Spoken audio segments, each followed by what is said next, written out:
આપણે થોડુંક મનોરંજન અને થોડુંક જ્ઞાન એવું હવે જો મિક્સ નહીં કરીએ તો મને એવું લાગે છે કે આપણા છોકરાઓને માત્ર જ્ઞાન તો હવે નથી જોઈતું. એટલે થોડા મનોરંજનની સાથે આવી રીતે જો એમને ધર્મ પીરસવામાં આવે, એમને આપણી વેલ્યુઝ આપવામાં આવે, એમને કહેવામાં આવે કે આપણે કોણ છીએ, શું કામ બ્રાહ્મણ છીએ. ઉર્ધ્વમૂલ અધશાખા અશ્વત્થ પ્રાહુર્વ્યયમ. ગીતાના 15મા અધ્યાયનો પહેલો શ્લોક એમ કહે છે કે માણસ એક જ એવું પ્રાણી છે જેના મૂળ ઉપર છે ને શાખાઓ નીચેની તરફ વિસ્તરેલી છે. આપણને ઉર્ધ્વમૂલ બનાવ્યા છે. આપણું બ્રહ્મરંધ્ર જે ચક્ર ઉપર છે એની સાથે આપણે જોડાયેલા છીએ ઈશ્વર સાથે.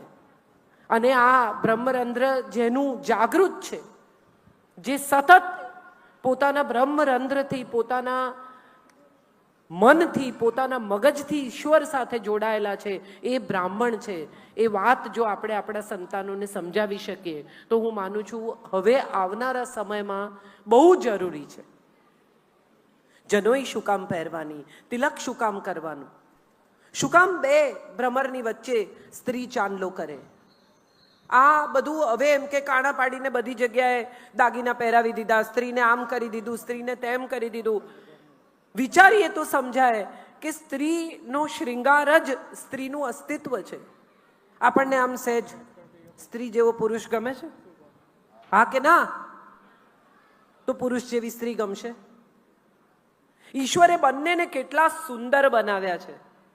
એકબીજા વગર અપૂર્ણ એવા આ બેને ઈશ્વરે જ્યારે બનાવ્યા છે ત્યારે બંનેને પોતપોતાનું મહત્વ સમજાય, બંનેને પોતપોતાનું કોન્ટ્રીબ્યુશન સમજાય. કેટલા બધા ડિવોર્સ થાય છે. તમે જુઓ, હજી તો આમ આલ્બમ ના આવ્યું હોય, કેટરિંગના પૈસા ના ચૂકવાયા હોય અને દીકરી પાછી આવે. કેમ? તો કે ફાવતું નથી. અને સૌથી મહત્વની વાત, કદાચ બે માણસને ખોટું લાગે તો પણ મારે આ વાત અહીંથી કહેવી છે કે તમારી દીકરીને પરણાવીને એકવાર એને સાસરે મોકલો ને, પછી રોજ સવારે 10 વાગે ફોન નહીં કરતા. તારે ઘેર શું બનાવ્યું, તારે ઘેર કોણ આવ્યું, ક્યાં જવાના, કેટલો ચાંદલો કરવાના. તમે એને પરણાવીને એના ઘેર મોકલી છે. આપણું ઘર ને એમનું ઘર નથી. બધી મમ્મીઓ એમ કે આપણે ઘેર ને એમને ઘેર.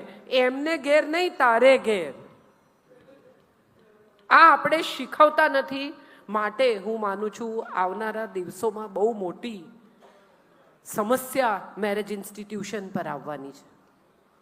એટલી જ મોટી સમસ્યા ધર્મ પર આવવાની છે, કારણ કે આપણે ધર્મ સાથે પણ જોડતા નથી. મારે કહેવું જોઈએ કે કેટલાક ધર્મના લોકો પોતાના બાળકોને સવારે 4 વાગે ઉઠાડીને એમને એમની ધાર્મિક વિધિ માટે લઈ જાય છે. આપણે કોઈ દિવસ આપણા બચ્ચા ના પાડે મંદિર નથી આવું, કઈ નહીં, છો સૂતો.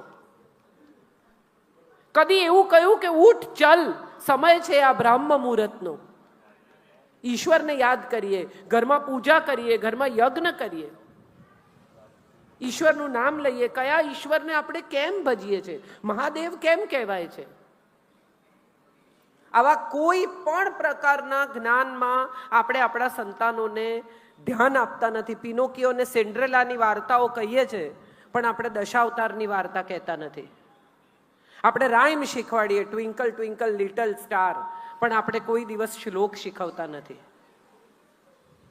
ચાલો સાથે મળીને ધર્મને પુનઃસ્થાપિત કરીએ. ધારયતિ ઇતિ ધર્મ. જે તમને ધારણ કરે છે, ટકાવે છે, તે ધર્મ છે. જો આપણે જ નહીં ટકીએ તો ક્યાં જઈશું, શું કરીશું? આવો પ્રશ્ન આપણે સૌએ એકબીજાને પૂછવાનો છે ને જાતને પણ પૂછવાનો છે.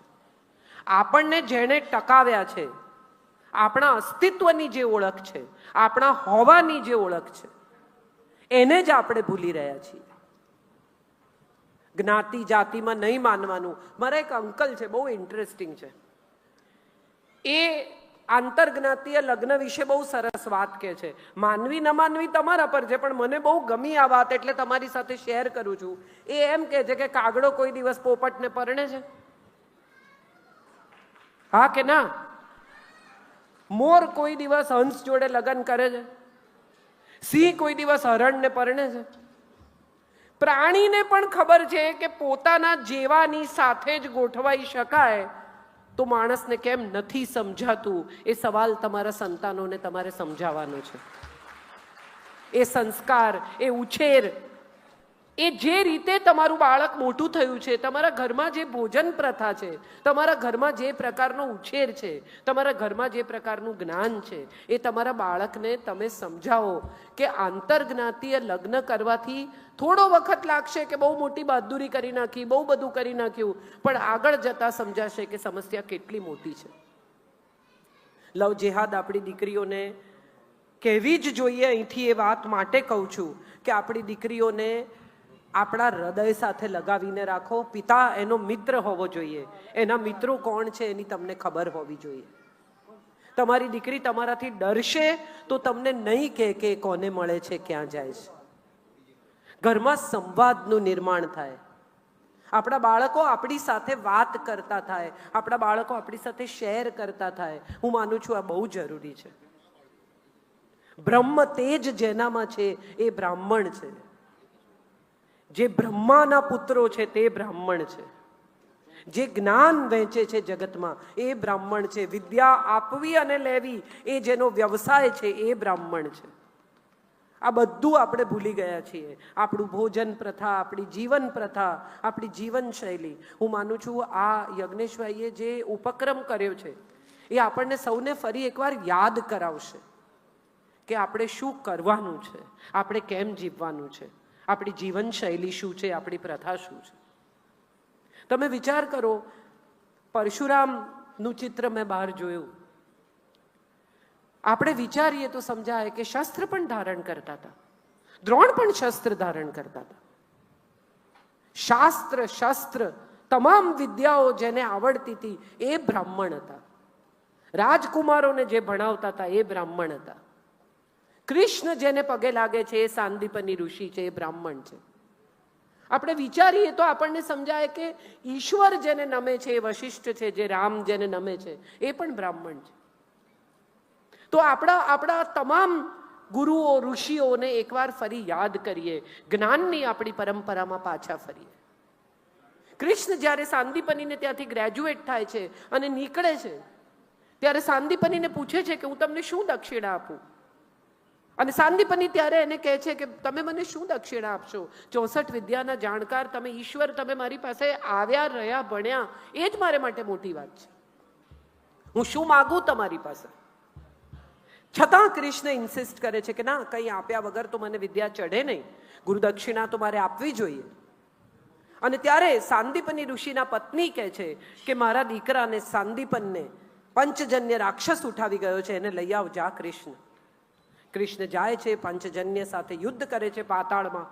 પંચજન્ય શંખ લાવે છે, દીકરાને લઈને આવે છે, માને સોંપે છે. અને ત્યારે માં કહે છે કે હું મારા સમગ્ર તપથી તને કંઈ આપવા માંગુ છું. માગ. કૃષ્ણ શું માગે છે? કંઈ પણ માગી શક્યા હોત, અમરત્વ માગી શક્યા હોત, જીવનમાં બીજી કોઈ ચીજ માગી શક્યા હોત, પણ કૃષ્ણ માગે છે માતૃ હસ્તે ને ભોજનમ. મને માના હાથનું ભોજન જીવનભર મળે એવા આશીર્વાદ આપો. અને એટલે શું કરે? માં ભેગી જાય ગેસ કુકર લઈને, જ્યાં જાય ત્યાં રાંધી આપે? ના.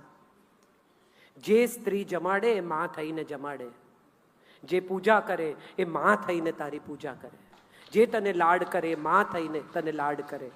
એકમાત્ર ઈશ્વર જેનું બાળ સ્વરૂપ પૂજાય છે એ કૃષ્ણ છે. અને એટલા માટે છે કારણ કે બ્રાહ્મણ પત્ની, ગુરુપત્નીના આશીર્વાદથી એનું બાળ સ્વરૂપ 5000 વર્ષે પૂજાય છે.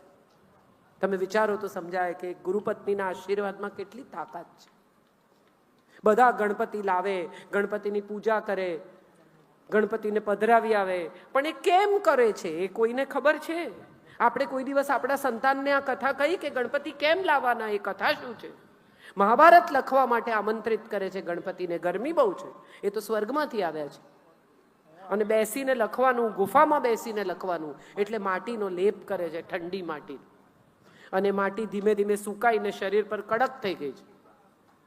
અને માટે એમને ઊંચકીને આખા નદીમાં પધરાવે છે, જેથી એ માટી એમના શરીર પરથી નીકળી જાય, ગણપતિ સ્વચ્છ થાય. અને જ્યારે નીકળે છે ત્યારે વેદવ્યાસના પત્ની એને કહે છે કે બસ તું જઈશ? તારી સાથે બહુ માયા થઈ ગઈ, પ્રેમ થઈ ગયો, સ્નેહ થઈ ગયો. અને ત્યારે ગણપતિ વચન આપે છે કે મહાભારત ન લખવાનું હોય તો પણ હું દર વર્ષે તમારે ત્યાં અતિથિ થઈને આવીશ. આ છે ગણપતિ લાવવાનું મહત્વ. આપણે કહેતા નથી આ વાર્તાઓ આપણા સંતાનોને, માટે આપણા સંતાનો જાણતા નથી. આ કથાઓ ઉપલબ્ધ છે. હિતોપદેશ, પંચતંત્ર, આપણે કહીએ મોરલ ઓફ ધ સ્ટોરી અંગ્રેજીમાં, પંચતંત્ર જેવી મોરલ ઓફ ધ સ્ટોરી જગતમાં ક્યાંય છે જ નહીં. હિતોપદેશ જેવી કથાઓ ક્યાંય છે જ નહીં. તમારા બાળકને ટોમ એન્ડ જેરી બતાવવાને બદલે જેમાં માત્ર હિંસા છે, એકબીજાને મારી નાખવા દોડતા ઉંદરડા અને બિલાડાની કથાને બદલે તમારા બાળકને આ પંચતંત્ર હિતોપદેશની કથાઓ સંભળાવો. દાદા દાદી જો ઘરમાં ફ્રી હોય તો મને લાગે છે કે ગુજરાતી ભાષા સાથે જોડો, ધર્મ સાથે જોડો, શ્લોક શીખવાડો. મને હજી યાદ છે કે મારા દીકરાને મારા સાસુ રોજ રાત્રે સૂતી વખતે એને કે ચલો આપણે કૃષ્ણાય વાસુદેવાય હરએ પરમાત્મને પ્રણત ક્લેશનાશાય ગોવિંદાય નમો નમઃ. તો કોઈ વાર બહારથી પછી મોટો થઈ ગયો ને બહારથી આવે ને મોડું થઈ ગયું હોય ને એમ થાય દાદીને સૂઈ જવું હશે તો ચપ્પલ ઉતારતા ઉતારતા કૃષ્ણાય વાસુદેવાય હરએ પરમાત્મને. પણ આજે પણ મારો દીકરો 25 વર્ષનો શ્લોક બોલ્યા વગર સૂઈ શકતો નથી, કારણ કે સંસ્કાર ગળથુથીમાં ગયા છે. આ શીખવો એવું મારું માનવું છે. રાજનભાઈ જેમનું અહીંયા સન્માન કર્યું એ મારા ભાઈ જેવા છે. ગુરુપદે પણ હું એમને સ્થાપી શકું. એમણે મને ખૂબ શીખવ્યું છે જીવનમાં, એમણે મને ખૂબ જ્ઞાન આપ્યું છે. અત્યંત સાત્વિક વ્યક્તિ છે, અનેક યજ્ઞો કરે છે અને એમની પાસેથી હું ખૂબ શીખી છું. અને એમની પાસેથી એ શીખી છું કે બ્રાહ્મણ જે છે એને જગત નમે છે, પણ એ બ્રાહ્મણે જગત નમે એવા થવું પડશે. તમને કોઈ ત્યારે નમી શકે જ્યારે તમે એ નમવાને લાયક બનો. તો ચાલો આપણા જ્ઞાનને કોઈ નમે, આપણી જીવનશૈલીને કોઈ નમે, આપણી પવિત્રતાને કોઈ નમે, આપણી શુદ્ધતાને કોઈ નમે એવા બનીએ. આપણા બ્રહ્મતેજને ફરી એકવાર ચમકાવીએ. બહુ વખતથી કશું શેલ્ફ પર પડ્યું હોય ને તો પડ્યું રહે, એના પર ધૂળ જામતી જાય. મને લાગે છે આ ધૂળ જામી ગઈ છે સૌ પર.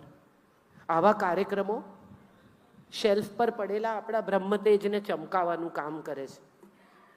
સૌ ફરી એકવાર જાગીએ, આપણી પરંપરાઓ તરફ પાછા ફરીએ, આપણા ધર્મને યાદ કરીએ, આપણી જીવનશૈલીને યાદ કરીએ અને આવનારી પેઢીને એ આપીએ.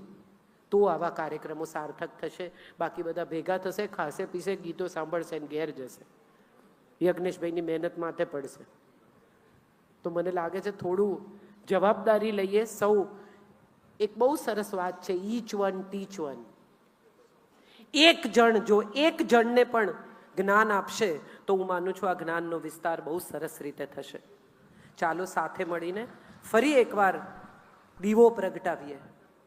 એક દિવસ સૂરજ ડૂબતો હતો ત્યારે એને ચિંતા થઈ ગઈ કે અંધારું થઈ ગયું, હવે આ જગતમાં કેવી રીતે અજવાળું થશે.